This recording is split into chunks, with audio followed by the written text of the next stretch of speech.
Welcome to the business of being healthy, where we are passionate about treating our health as good as we treat our wealth. Sheley Brien here, and I am obsessed with sharing real-life experiences and wisdom to help save you time, heartache, and money as you continue to grow personally and professionally.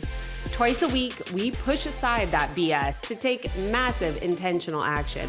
And I promise by tuning in, you will receive the straightforward talk you've been waiting for, filled with actionable steps that will inspire you to achieve the health and wealth you desire while you are building your empire.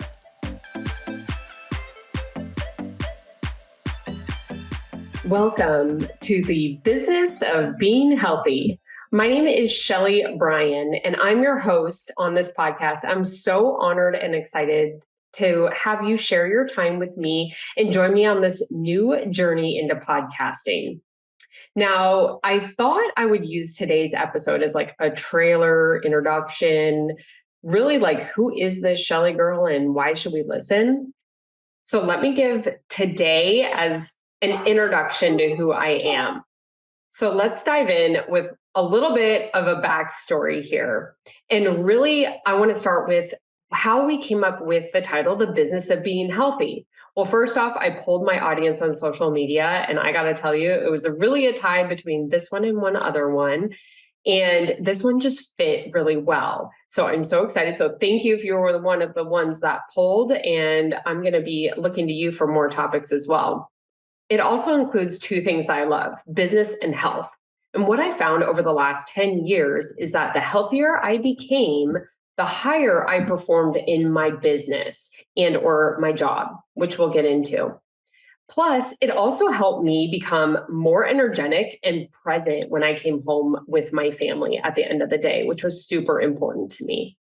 So let me just share a little bit about my professional career, because it's kind of a wild ride. I feel like a lot of us can have some of these stories, but mine's pretty fun.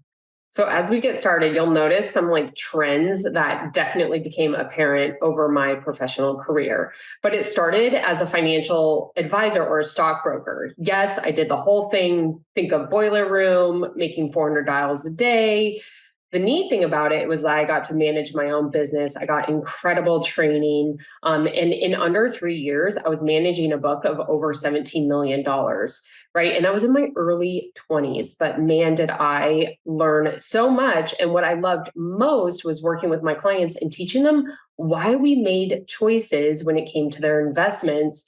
And it was something that it was kind of like a key thing, right? Like I just loved working with people.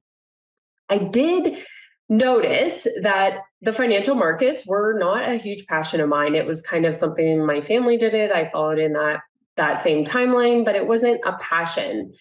What also happened during this time frame is I really loved building the relationships and being able to teach them. But as you can imagine, building that big of a book of business in such a short amount of time, I was pushing my body to the limit. And this is really where my health I got a big slap in the face when it came to my health. I was working so hard. I was so passionate about driving in my business that I absolutely let my health go. So much so that I weakened my immune system to the point where a virus attacked my optic nerve and it left me blind in my left eye. So, yep, it was a shock to me too, just how important the body is and how important it is that we take care of it. And I had obviously an extreme case, but now after, almost 2 decades since this happened, I have heard countless stories where it's maybe not a physical thing like me losing my eyesight, but other health issues that come up with, especially women, as we are driving in our health to achieve in our businesses. So more on that to come in the episodes, but that's really kind of the slap in the face, right? Going blind in one eye can do that for you. That started my whole health journey. So I did end up leaving that market and I went over to the pharmaceutical industry where I spent 16 years between 2 different companies. You don't hear about that too often, but I spent 16 years between these 2 companies. I received an amazing world-class education on training with sales, marketing, in actually one of the most restricted industries. I also learned the art of negotiation and relationships. And some of those learning lessons, let me tell you, were a little bit harder than I was hoping for. But needless to say, they all happened for me, helped develop my skills and my emotional intelligence, which I highly lean on today. So in this process, I was again drawn to training others to excel in building their skills so that they could win in any area. Now, here's where a key component happened for me is the people that I trained, I helped them understand why they wanted to perform at a high level. Yes, of course, you want to win the trip or win the Rolex or all of that, but there was more behind it, usually tied to their families and being able to provide that. Unfortunately, corporate America didn't think about too much, but I used it in leveraging, greater performance out of the people that I trained. During this time, I guess I wasn't busy enough, and I decided to create, while I was being employed in corporate America, I could say this now, I created another business on the side. I think there's a lot of people out there that do that and should do that. I created an online platform for buying and selling high quality horses. So think like 6-figure horses. So these are really high quality horses in an event that I compete in. And I guess I didn't mention that I do compete with horses, which I transitioned the company in 2020 to become an educational and entertainment platform where we reached over 3 million people in the equine industry just last year in 2022. So with that, I guess I forgot to mention that I'm a nationally recognized horseback rider. In 2020, I earned a top 20 status. I was actually 9th. I've since taken a small break, been watching my daughter compete on one of my old horses so that I could build my coaching business. But I cannot tell you enough how excited I am to get back competing in the next year or so. So that education and teaching shows up again and again. So let's actually now move past my experience in corporate. And I gotten to that point, I think some of you may resonate, that I was ready to start my own. I was ready to go back to running my own business. And I had left and decided to open up a franchise of all things, and it was a donut and beer franchise. So that's something so many people get a chuckle out of that. Yes, you heard that right. The health professional who also opened up a donut shop. Looking back, I can see that this was an emotional decision, leaving corporate, going over to this franchise. And ultimately, I learned many very expensive lessons from this. Bottom line, don't make emotional decisions. And it's a skill that I've had to hone over the years. I think as women, we can become very emotionally tied to decisions, so much so that I actually just called a mentor today to talk about something that I knew I was looking at it from an emotional standpoint, not a logic standpoint. And it was so great to be able to, talk with her, work through it, so that I could make a decision that was based on logic, based best for my business. Bottom line, don't make decisions when you are in an emotional mindset. As women, it's one of our superpowers, but it can also lead us sometimes in the wrong direction. Just today, I was looking at a specific business decision from an emotional stance, and I needed someone to kind of help me guide through that. How many out there sometimes make decisions emotionally and then you're like, what was I thinking? I hope you're raising my hand. I am right now. But one of the things that I loved at the franchise was leading the team, being able to teach the team. We had top sales, let me tell you that, because I love sales. And so I was able to teach them, lead them, and give them skills that they can use for the rest of their life, regardless of the fact that we had to shut it down. That was another fun part of owning that franchise, is the franchisor actually committed fraud and misrepresentation. So we had to shut that franchise down. Like I said, very expensive lessons to learn, but it's interesting what you see, what you can apply even from your toughest lessons.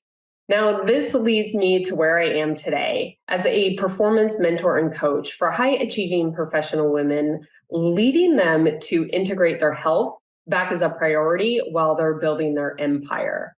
How many of you, raise your hand, I know you're by yourself, maybe listening on the treadmill or driving in the car. How often do we put our lives into silos, meaning this or that, right? I have to focus on my business and then I'll work on my health. I have to raise my kids to a certain level or age, and then I'll work on me. I've traveled up to 70% of the time for work. I've done all this business experience. I still compete with horses. I have 2 kids, all of the things. And I was still able to compete in fitness competitions. And now at 42 years old, I'm in the best health of my life and feeling the best that I ever have. I'm going to help you through this podcast be able to leverage your business and professional knowledge so that you can feel your best in your health. There is a correlation and huge transferable skills. So I can't wait to share more on that. Now, why I'm starting this podcast. Now, I'm starting this podcast for a few reasons. As I've shared, I've always loved training others to win, right? Sharing secrets, teaching people to see what's possible, because so much is there for us to get and take, and it doesn't have to be either or. It can always be and. Another thing, and maybe I got my hand slapped for this a few times in corporate America, is asking the tough questions. You know, the kind that like make your stomach go, ugh, but you were wondering, but no one was brave enough to ask? Yeah, that's me. And I'm going to ask those tough questions to all of our guest experts, not to put them uncomfortable, but to share the knowledge. All of that knowledge that they have gone through, including myself, I'm going to bear it all so that you can learn from it and make better choices so that you can win too. And I've always loved being able to connect people together so that we can learn from each other. So that's why we're going to be having those guest experts on each week. Now, what you can expect, I'm going big here. We're dropping 2 episodes a week. The first episode is dropping on Tuesdays. That's going to be a solo episode with me. These are going to be short, quick tips that you can apply or pass on within your day. The thing is that health is a journey and it is evolving all of the time. So these tips are going to be very useful for you. Then on Fridays, I will be hosting a guest expert in either business and or health or both. There are always so many options out there when you're navigating both business and health, and you want to get through that BS and find what works best for you. And that's what the purpose of these episodes and guest experts are. My hope is this podcast will not only inspire you, but I hope it shares that you know someone is here in the thick of it with you, cheering you on, trying all the things, going the risk, getting hurt sometimes. But man, we are learning some very valuable lessons. And once we share these lessons with each other, we can all win. You know, my grandpa used to always say something. It's a funny saying, so I hope you're ready, but take your spankings off someone else's behind. Basically, learn from others' mistakes. So I'm taking this mentality, and this is what we are going to be sharing with you on this podcast every single week. So be sure to stick around because we are going to have some fun and get some more business because of our performance.